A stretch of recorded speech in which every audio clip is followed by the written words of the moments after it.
mengunjungi Dutch dalam sehari dan memulainya dengan berada di Masjid Aqsa Koca. Pintu masuknya menyambut kami.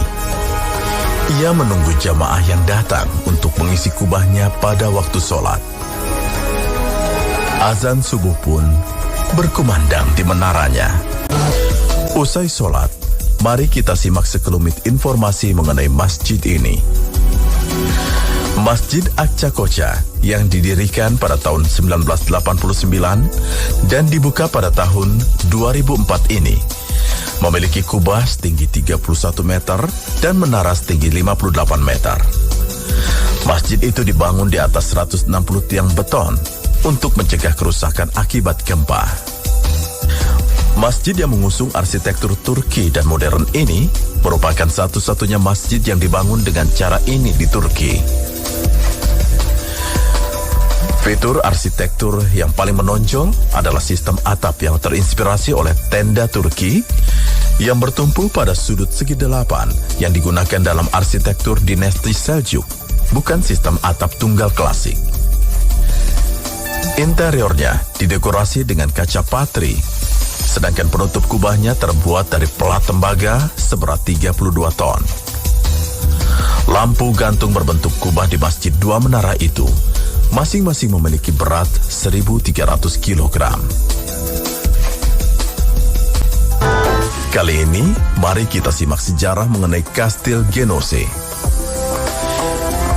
Tentara salib, yang sebagian besar adalah orang Latin, datang ke Istanbul dari Venesia dengan kapal untuk Perang Salib keempat dan menduduki Istanbul saat berkunjung sebagai tamu.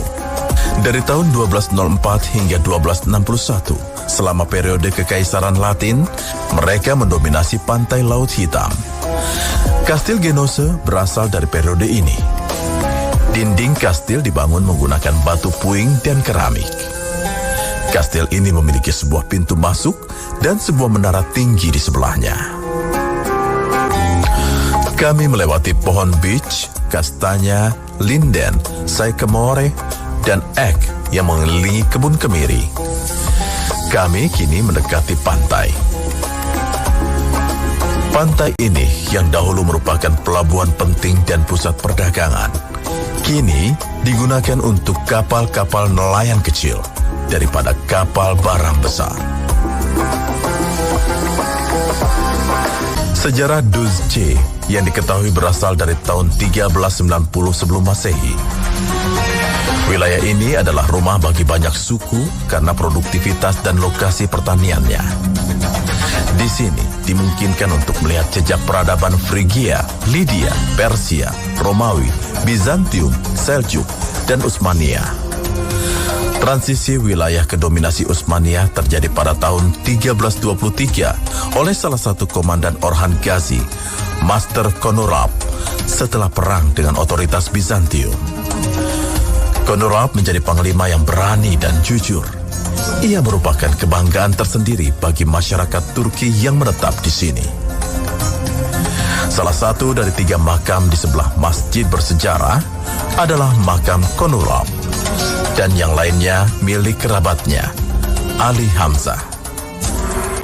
Dengan salam hangat dari hati kami memasuki makam dan pergi setelah membacakan surat Al-Fatihah untuk mereka. Salah satu peninggalan terpenting Konurab yang menggambarkan sejarahnya yang kaya adalah teater kuno.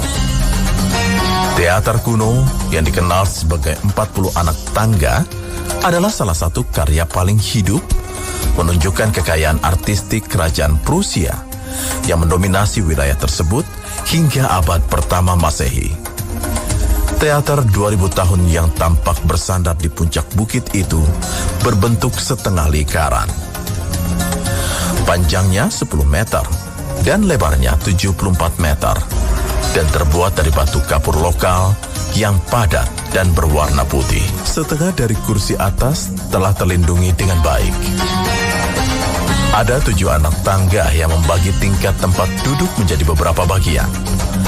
Bangunan panggung teater berbentuk persegi panjang besar dengan lorong-lorong melengkung yang mengarah ke koridor di kanan dan kiri. Dari 3 pintu lengkung besar di depan panggung, saat ini hanya 1 yang masih utuh.